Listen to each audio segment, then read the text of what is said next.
The night was calm, and the desert sky above the village of was filled with shining stars. The people of the land were asleep, but a young boy lay awake, staring at the heavens. His name was Ibrahim, and even as a child his heart was not like the others. While people around him followed the traditions of their fathers and bowed to idols made of stone and wood, Ibrahim's heart was full of questions. He looked at the stars twinkling brightly. They looked powerful, almost like guardians of the night. But as he watched, the stars slowly began to fade with the coming dawn. Ibrahim whispered to himself, "If these stars vanish, how can they be gods?" His young mind was restless, searching for truth where others saw none. Then the moon rose, glowing brighter than any star. The whole night seemed to bow before its light. Ibrahim watched carefully. "Maybe this is my Lord," he thought. But as morning came, the moon too disappeared, swallowed by the rising sun. Ibrahim frowned. "No, this cannot be my Lord. My Lord must never disappear." Soon the sun climbed over the horizon, painting the sky in gold. Its warmth spread across the land, and the people honored it as if it were a mighty god. Ibrahim shielded his eyes but continued to gaze. "This must be greater, this must be my Lord," he whispered. But as the evening came, the sun too went down, leaving behind darkness. Ibrahim shook his head. "If you set, you cannot be my Lord. The true God must be greater than all these. He must be the one who created them all." These thoughts troubled him deeply. He was only a child, yet he could not accept what his people followed blindly. Around him, men and women bowed to idols that they had carved with their own hands. They placed food in front of them, hoping for blessings. They whispered prayers, seeking protection from statues that could not move. Ibrahim would watch silently, his heart burning with questions. One day his father, who was a maker of idols, handed him a newly carved figure. "Take this to the market and sell it," his father ordered. Ibrahim obeyed but carried the idol awkwardly in his hands. As he walked through the streets, he called out, "Who will buy something that cannot help or harm you? Who will buy something that cannot hear or see?" People stared at him in shock. Some laughed, others grew angry. But Ibrahim did not stop. Deep inside, he already knew the truth. These idols were powerless. At night, he often sat outside alone, away from the noise of the town. The desert wind would sweep across the sand, and the silence of the night gave him time to think. He looked again at the sky filled with countless stars. He felt a voice in his heart whispering, "There is only one God, the creator of all." He realized something that made him different from everyone else. While others followed without thinking, he could not accept lies. His mind demanded answers and his heart demanded truth. The one true God must be beyond all these, he thought. He must be the Lord who made the stars, the moon, the sun, and everything around us. He must be the one who never disappears. This restless search filled his nights and days. Ibrahim was young, but his faith was already growing. He began to see that the truth was clear, but his people were blind to it. He wondered, if I tell them, will they listen? If I show them, will they see? His story was only beginning, but already it carried a spark of suspense. A child questioning the gods of his people, standing against traditions older than him, and daring to believe that there was only one creator. Ibrahim's journey of faith had started, and it would soon shake the entire nation. As he closed his eyes that night, the stars above continued to shine.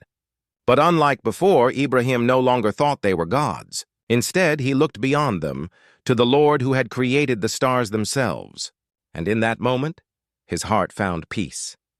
The village of was alive with noise and devotion. Men and women filled the great temple, bowing before tall statues of stone and wood. They offered fruits, bread, and even gold. They whispered prayers, believing that these lifeless shapes could hear their cries. The smoke of burning incense rose into the air, filling the temple with a heavy silence.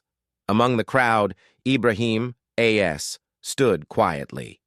His young eyes observed every detail, and his heart grew heavier with every bow the people made. He saw them fall to their knees before idols that could not move, could not speak, and could not answer. His heart whispered again, "How can they worship what their own hands have built?" He watched his father, a skilled craftsman, carving new idols in his workshop. The chisel struck the stone again and again, shaping the face of something that people would later call a god. Ibrahim asked gently, "Father, why do you worship what you have created yourself? It cannot hear you nor help you." His father's face darkened with anger. "Ibrahim, do not question me. This is the way of our forefathers. These are our gods. Respect them." But Ibrahim could not remain silent. With calmness, he said, "Father, knowledge has come to me that has not come to you. Follow me, and I will guide you to the straight path." His words carried truth, but his father's heart was closed. He turned away, unwilling to listen to his son. Still, Ibrahim's spirit did not break. One day, while standing in front of the people, he spoke with boldness. "Why do you worship idols that cannot speak? Why do you bow before things that cannot protect themselves? Why do you place food in front of them when they cannot eat?" The people gasped. Some laughed, mocking his courage. Others frowned with anger, muttering to each other, "Who is this boy who dares to insult our gods?" Ibrahim pointed to the idols. "Do they hear your prayers? Do they answer you when you are in pain? Can they give you life or protect you from death?" The people grew restless. Some avoided his eyes because deep in their hearts they knew he was speaking the truth. But their pride was strong, and pride is heavier than truth. They shouted, "Do not listen to him! He is only a child. Our fathers have worshipped these gods, and so will we." Ibrahim looked at them with sadness. He knew that truth was clear, but they had chosen blindness. Yet he also knew that silence would not change their hearts. He had to show them, in a way they could not deny, that their gods were powerless. That night, he walked past the temple again. The moonlight fell across the idols. Their shadows stretched long across the stone floor. They stood silent, unable to protect themselves even from the darkness. Ibrahim's heart filled with determination. One day, he thought, I will show them the truth in a way they will never forget. The suspense grew within him, for he knew his path would not be easy. His father had turned against him, his people mocked him, and the leaders of the town whispered about silencing him. Yet Ibrahim's heart was unshaken. He had found something greater than all of them, the one God who created the heavens and the earth. His words echoed in the night as if whispered to the stars. Why worship what cannot speak, when the Lord of the world speaks to the heart? And so Ibrahim's mission grew.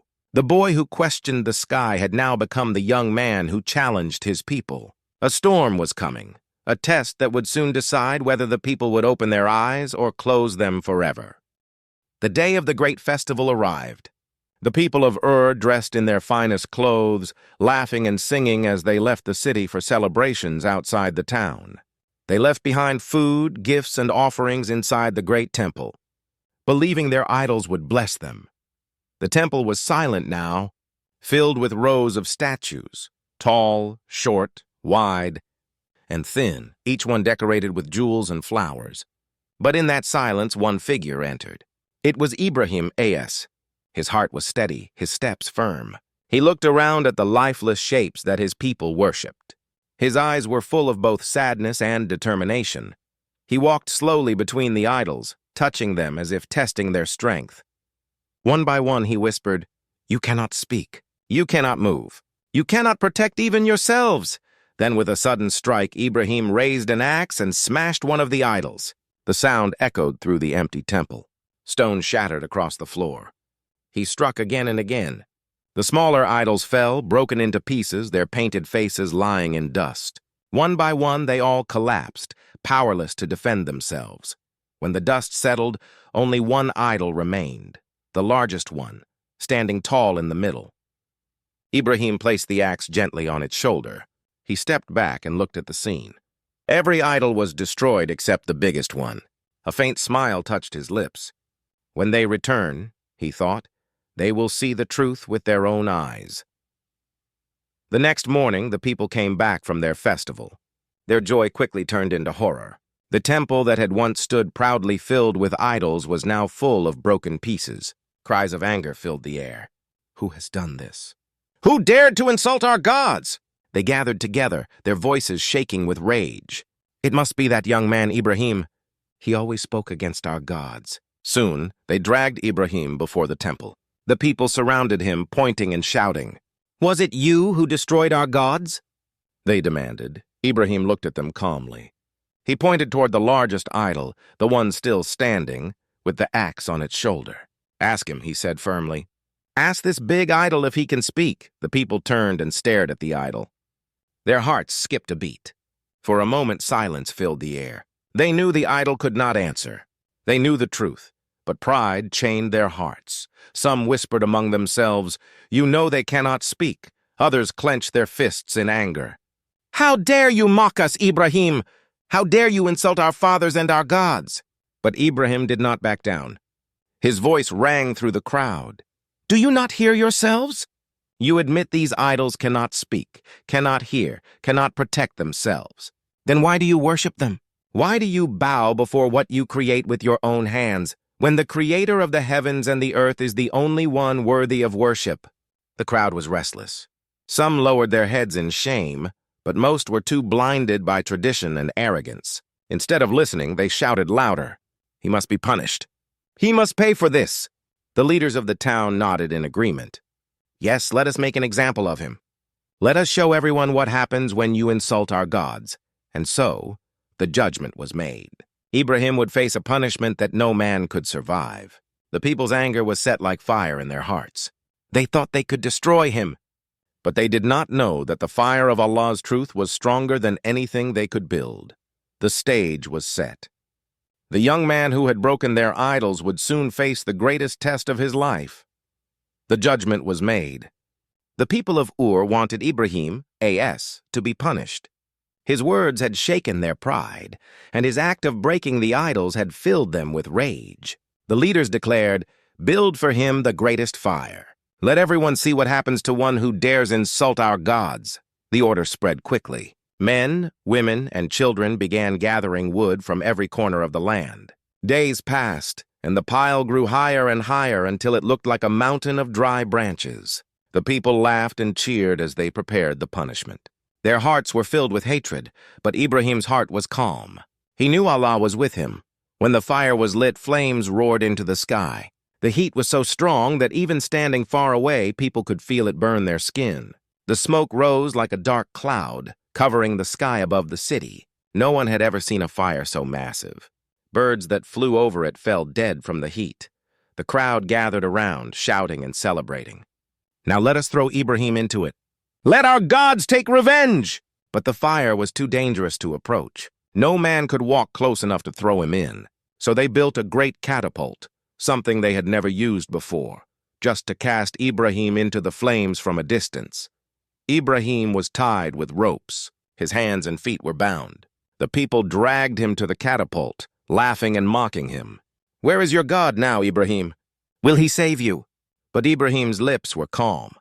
His heart whispered, "Hasbunallahu wa ni'mal wakil. Allah is enough for me, and He is the best disposer of affairs." The catapult was pulled back. The fire roared louder, the flames dancing as if eager to swallow him. The people held their breath, waiting to see him destroyed. Then, with a mighty release, Ibrahim was thrown into the heart of the flames. The crowd shouted in victory, thinking his story was over. But at that very moment, Allah gave a command that changed everything. He said, "O fire, be coolness and peace for Ibrahim." The flames obeyed. The fire that was meant to burn instead became a place of safety. The ropes burned away, but Ibrahim's skin was untouched. The flames that could have destroyed him now felt like a garden breeze. He stood inside the fire, unharmed, his heart at peace with his Lord. From the outside, the people waited for his screams. They waited for the smell of burning flesh, but none came. Instead, they saw Ibrahim walking calmly in the middle of the fire. Their eyes widened, their mouths fell open. "How is this possible? The fire does not harm him." Fear and confusion spread among them. Some trembled and said, "This is no man's power. This is the protection of his God." Others, blinded by pride, shook their heads in denial. "No, it cannot be. It must be magic." The fire continued to burn fiercely, yet Ibrahim remained safe. When the flames finally died down, he walked out calmly, not a single mark on his body. His clothes were untouched, his face was shining with faith. The people stood in silence, unable to speak. It was a miracle that none could deny. Ibrahim had faced the greatest fire they could build, and Allah had saved him. This was a sign for all to see, that truth cannot be destroyed no matter how strong the enemy may seem. Yet even then, many hearts refused to believe. Pride chained them and arrogance blinded them. But Ibrahim's faith only grew stronger. He had placed his trust in Allah, and Allah had protected him. The boy who questioned the sky, the young man who broke the idols, was now the one who walked unharmed through fire. His mission was far from over. This was only the beginning of a story that would echo through all generations. The fire that was meant to destroy Ibrahim, A.S., had become a miracle. People had seen with their own eyes that he walked out unharmed, his skin untouched, his clothes shining brighter than before. Some whispered in fear, "This is the protection of his God." But most turned their hearts away, refusing to believe. Ibrahim stood before them, not with anger but with patience. He raised his voice, "O my people, worship Allah alone. He is your true creator. These idols cannot help you, nor can they harm you. Only Allah controls life and death. Only He sends the rain, brings the crops, and gives us breath to live." But pride is a heavy chain. Many turned their faces away, unwilling to leave the false gods they had worshipped for generations. The leaders grew restless. They could not deny the miracle, but they could not admit the truth. For them, admitting it would mean admitting their weakness, their lies, and their power over the people would be gone. Still, Ibrahim did not stop. He traveled far and wide, calling people to worship Allah alone. Wherever he went, he spoke with wisdom and kindness. He told them about the one God who created the heavens and the earth, the stars and the sun, the rivers and the mountains. His message was clear and simple. Do not worship creation. Worship the Creator of all. Years passed, and Ibrahim faced many tests. He left behind his homeland when his people rejected him. He moved to new lands, carrying the message of Tawheed, belief in one God. His journey was long, but his heart never wavered. One day, Allah blessed him with a son, Ismail, A.S. After many years of waiting, Ibrahim's love for his son was deep, but his love for Allah was greater. When Allah commanded him to leave Hajar and baby Ismail in the desert valley of Makkah, Ibrahim obeyed without hesitation. The dry land was empty, without water or people, but Ibrahim trusted Allah's wisdom. As he walked away, Hajar called out, "O Ibrahim, are you leaving us here? Has Allah commanded you?" Ibrahim turned and nodded. Her heart calmed, and she said, "Then Allah will never abandon us." That valley later became the heart of faith, for from there would rise the holy city of Makkah, the Kaaba, and the call to prayer heard by all Muslims until today. Ibrahim's tests did not end there. When his son grew older, Allah tested him again with a dream that he must sacrifice his beloved son. Ibrahim told Ismail about the dream, and without hesitation the boy replied, "Father, do as Allah commands. You will find me patient, if Allah wills." As Ibrahim prepared for the sacrifice, Allah replaced Ismail with a ram, showing that it was only a test of obedience. Ibrahim and his son had both passed, proving that their faith and submission to Allah were stronger than anything else. Through every trial, fire, exile, sacrifice, Ibrahim, A.S., stood firm. His life became the greatest example of Tawheed and trust in Allah. Generations passed, but his message remained alive. He built the Kaaba with his son, raising its walls as a house of worship for Allah alone. He prayed, "O Allah, make this city safe, and from my offspring raise a nation that worships you alone." His prayer was answered centuries. Later, when Prophet Muhammad was sent from his descendants, to complete the message of Islam, the story of Ibrahim and S shows us that truth always survives, even when the whole world stands against it. The fire could not burn him, exile could not silence him, and tests could not break him. His legacy lives on in every prayer, every Hajj, and every believer who says, "La ilaha illallah, there is no God but Allah." And so, the child who once questioned the stars became the father of prophets, the symbol of faith and a guiding light for all generations. His story is not just history, it is a lesson, a reminder, and a legacy that still calls to us today.